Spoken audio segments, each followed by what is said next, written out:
Well, I finally did it. I joined CGC so I could start submitting some of my comic books for grading. It's actually a pretty good deal. I got the middle tier option, which is like $150 fee, but they take that and they give you an immediate credit. So it's basically like costs nothing to join if you're going to submit books because that'll come right off my first submission. So I thought it was a pretty good deal. They also sent me this box to ship things in. They give you like a $20 credit, and you can't really tell here, but they give you this box and the means to package everything up nicely and to ship off. This is the larger box. It's like a small and a large. This one's good for I think up to 20 books, and I'm actually going to send out I think 18 of them that I have here. So I grabbed a bunch of books that I thought would grade at least 8 or higher, especially the Bronze Age stuff. I like 8.0 in the Bronze Age. So start off with some of these. I didn't realize how much they've gone up in value. I took a look on eBay on completed listings, and this one in particular I'm going to send off. Marvel Star Wars number 42, which is the first appearance of Boba Fett.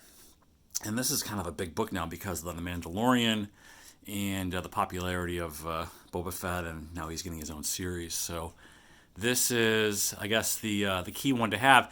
And I acquired this in a lot of Marvel books that was nearly the entire run, except for maybe like the first few issues and the last few issues. But this was included, and it looks pretty good to me. Hell, I'll take an 8, but this might even come back something like a 9.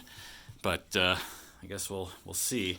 I'm going to send off my copy of Marvel Star Wars number 1 that I bought, I think as an 8.5 raw in the description, whenever it was. And so I'd be happy with that. I'd be happy with an 8.0 on this one. Marvel Star Wars number 1. And up next, I'm going to send off this Amazing Spider-Man 361.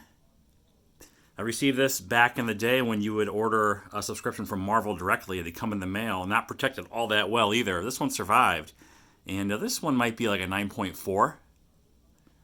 I mean, no worse than a 9.2, and maybe as high as a 9.6. But anyway, first appearance of Carnage in Spider-Man. And one of my all-time favorite books here, G.I. Joe number 1. I remember this was the first time I think that I saw Baxter paper back in the day. Baxter paper was a high-end paper that didn't have that sort of comic-y newsprint. I guess newsprint type paper was what comics were using predominantly, but the Baxter paper was this nice, clean, I don't know, just sharper colors and whiter paper stock, and therefore more money for the book. This one, I'm pretty sure I'm going to send off. This DC Comics Presents. This is the first appearance of Black Adam. And The Rock is going to be playing this guy in the DC Universe, I guess, movie. Coming out, I don't know if it's coming out this year or next year, but Rock's a pretty popular guy, and it can make that a pretty popular character, so I thought I'd send that out. It's also, again, these are all at least 8.0. This one might be a 9.8. I would love it. Now, it's not a big book per se, but I just really love the Jack Kirby art on this Devil Dinosaur number 1. I bought this raw, obviously, and I believe it was being sold as a 9.6. And maybe that's what it is after CGC gets their hands on it. But I just really like this artwork, this Jack Kirby Bronze Age stuff. Now, these I'm going to send in. I'm not going to do any pressing of books, although some of these books might benefit from some pressing, but that'll add an extensive amount of lead time to this order if I have it pressed, and also cost more money. And, if I was going to resell these, if I was a dealer, then maybe I would go through that hassle, but I'm not. And I also question, I don't know if I have any pressed books. I might, but I don't know if I don't know. It's like a form of alteration. So I know it's pretty common. And it's not indicated on the book or on the slab if it's been pressed or not. So, okay, this next one is it's got to be a bigger book because I think this is going to be a major franchise in the Marvel Cinematic Universe, the Eternals. Again, more Jack Kirby artwork here, number 1. And this is also extremely high grade. Definitely. Well, I feel like definitely a 9.6. I wouldn't be surprised if this came back at 9.8. And in the world of comic books, 9.8 would be like PSA 10. All right, so the first of, I have both of them here. Well, I have two of these copies I'm going to send out. This is the first one, X-Men number 266, which is the first appearance of Gambit. And I'd be happy with any of these modern issues. I'd be happy with like a 9 or higher. This one might be a 9.2, 9.4. And then here's a big one. This is the New Mutants number 87, first appearance of Cable. Also very high grade. Amazing Spider-Man number 238, the first appearance of the Hobgoblin. And this one also features the Lakeside tattoos, which is kind of like a bonus. If it's included in the book, then it carries a little more value. And this one, maybe a 9.0. I guess we'll see how good I am. I've never submitted to the CGC before. I don't really know grading of comics as much as I know grading of sports cards. So, anyway. Okay, number one, Wolverine, the ongoing series. I think from 1980, what? 84? 83. But Wolverine, obviously big character. Maybe Marvel's biggest property outside of Spider-Man. And then here's number one of the miniseries. That came before the regular series. This is a book that I would, let me see. Yeah, this might benefit from a press to press out some of the dimples and things, but again, I'm not gonna go through that process. It's the Legion of Monsters. Really cool book, I think, with these four characters. You get Morbius, the Werewolf by Night, Man-Thing, and the Ghost Rider. This is Marvel Premiere number 28.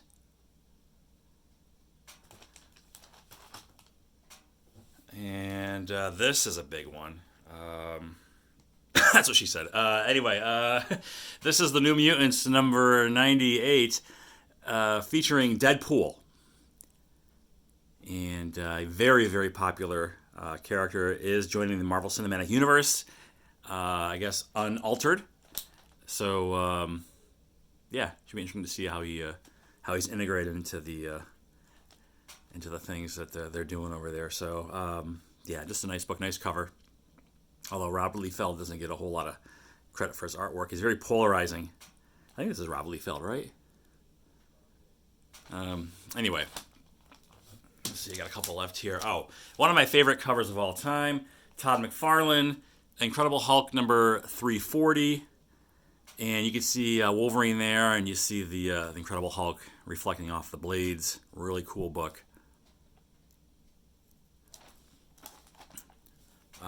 This is the first Spawn cover of The Amazing Spider-Man, I believe, number 316. Really nice cover art here. Todd McFarlane. That Amazing Spider-Man 300. I was shopping around. I'm kind of in and out of graded comics. I haven't bought any in a while. But when I was looking at a copy of Amazing Spider-Man 300, I was kind of shopping around for a 9.4. And I think it was around $300 to $400 at the time. I think it's well north of $1,000 now. I think 9.8s are like $4,000. But then again, that's kind of like what everything is. That's kind of like everything these days with collectibles. Just if it's collectible, it has value. It seems like everything is going up in price, especially if it's significant. All right, so here's the second copy of the Uncanny X-Men, number 266 with Gambit. This last book is huge, and I had no idea until I just happened to come across like a YouTube video talking about CGC 9.8, like big movers or something along those lines. And I forgot I had it. And it's Heir to the Empire number 1.